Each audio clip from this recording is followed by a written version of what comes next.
Hey guys, how's it going? Hopefully you guys are all doing well, and today I wanted to do a deep dive into the overall story and VR experience of one of my favorite video games, Half-Life Alyx. Hopefully after this video you'll want to try this game out because it is just an awe-dropping experience. Half-Life Alyx takes place about 5 years before the events of Half-Life 2, after Earth has already been conquered by the Combine following the 7-hour war. The story follows Alyx Vance, a young resistance fighter, and her father, Dr. Eli Vance, as they work to oppose the Combine's control over City-17. Early in the game, Eli is captured by the Combine, forcing Alyx to begin a dangerous rescue mission. Along the way, she receives help from Russell, a fellow resistance member who provides her with new equipment, weapons, and communication support. As Alyx travels through the city, she faces Combine soldiers, headcrabs, zombies, and other hostile creatures while continuing her mission to save her father. After rescuing Eli Vance, Alyx learns about a mysterious structure called the Vault, which many Resistance members believe contains a powerful Combine superweapon. Hoping that destroying or capturing this weapon could give humanity an advantage in the war, she decides to investigate it. Throughout her journey, Alyx also encounters Vortigaunts, who suggests that Eli's future is connected to an important event that has not yet happened. When Alyx finally reaches the center of the vault, she discovers that it is not protecting a weapon at all. Instead, the Combine built the vault to imprison the G-Man, a mysterious and powerful individual who has influenced many of the major events in the Half-Life series. After Alyx frees the G-Man, he offers to reward her for helping him escape.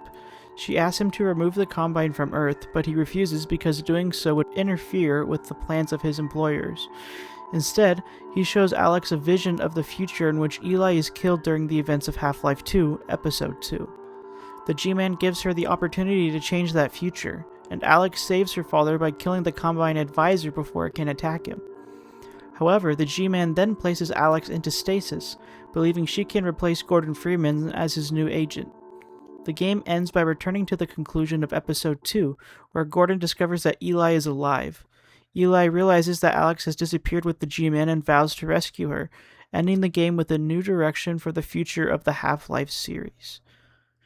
Talking about the characters for a moment, I really enjoyed the performance and overall story with these characters, especially after getting to experience the prior games before this video game. So, getting to experience Half-Life and Half-Life 2, getting to see these characters interact and seeing where they've come from before up to now, it is really quite cool to get to see kind of where this game takes place and kind of what's going on in the story.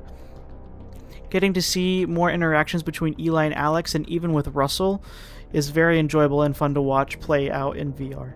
Also, getting to see the G-Man up close and personal and his involvement with Alyx in the future is really quite interesting, getting to see what kind of plays out in future installments of this series. Not to mention getting to see Gordon Freeman at the very end of the game as well, which is also a very big treat. I also wanted to talk a little bit more about the enemies of this game. One of the things that makes Half-Life Alyx so memorable is the variety of enemies that player encounters throughout the game. The Combine are the main military force occupying Earth, and they act as the primary human enemies. They include heavy armed soldiers, elite units, and patrol officers who use advanced weapons, grenades, and teamwork to make combat challenging. Throughout the game, the Combine are shown as a highly organized and technologically advanced army that keeps the remaining human population under strict control. Fighting them often requires using cover, managing limited ammunition, and thinking strategically instead of simply rushing into battle. The game also features many creatures that originated from the alien world of Zen. One of the most recognizable enemies is the headcrab, a small parasite that jumps on its victims and turns them into zombies. There are several types of headcrabs, including the standard headcrab, poison headcrab, and armored headcrab, each with different behaviors that force players to adapt their tactics. The zombies themselves vary depending on the type of headcrab controlling them, and some moving slowly while others move much faster and are more dangerous. These enemies create many of the game's horror moments because they often appear in dark buildings, abandoned subway tunnels, and underground areas as well. Another important enemy is the antlion, an insect-like alien species that attacks in large groups. Antlions are extremely fast and often overwhelm players with their numbers, making them dangerous in open areas where there is little cover. In addition to common antlions, players may also encounter stronger variants that can survive more damage and deal heavier attacks. This game also includes creatures such as barnacles, which hang from the ceilings and catch anything that touches them with their long tongues, along with dangerous electrical creatures called lightning dogs. Together, these enemies create a wide variety of combat situations that help the gameplay stay interesting while showing how dangerous the world can become and has become under the Combine's rule. One part that really stood out to me a lot in this game is not just the dark areas, which are super scary because of how dark they can get, but it's also of a part of the game that includes a character known as Jeff.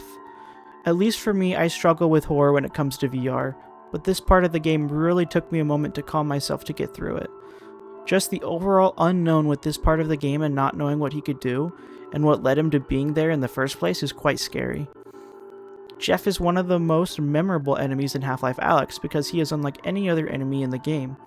Instead of relying on combat, the player must survive by avoiding him altogether. Jeff is a mutated human whose body has been transformed by a dangerous Zen fungus. Although he is completely blind, he has an incredible sense of hearing and will immediately investigate even the smallest sounds. If Jeff reaches the player, he can kill Alyx instantly, making stealth and careful movement the only way to survive. The chapter featuring Jeff focuses heavily on suspense and problem solving rather than action. Players must quickly move through an abandoned distillery while avoiding noisy objects such as bottles, cans, and debris that can attract Jeff's attention. At times, players can throw objects to distract him or use environmental hazards to create a safe path.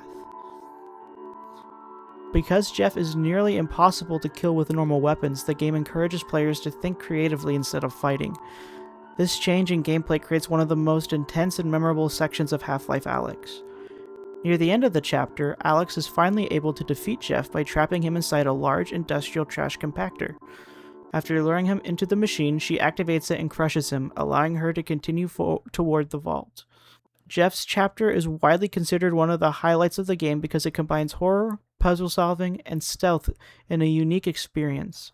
Rather than simply being another enemy to shoot, Jeff forces players to stay calm, pay attention to their surroundings, and carefully plan every movement. Overall, I would say this game is something that can be explained, but until you get immersed and play it for yourself, it is hard to present the overall vibe and feelings that this game can evoke. I would definitely recommend this game to anyone who wants a fun, immersive story experience, and who overall just really enjoys VR games in general. Thank you guys so much for listening to me talk about this game. I hope you guys enjoyed, and definitely let me know what you guys think of this game, and let me know if you guys have actually gotten the chance to try it. I'd love to hear about that. If you want to see more VR videos in the future, just let me know in the comments below, and I'll see you guys later.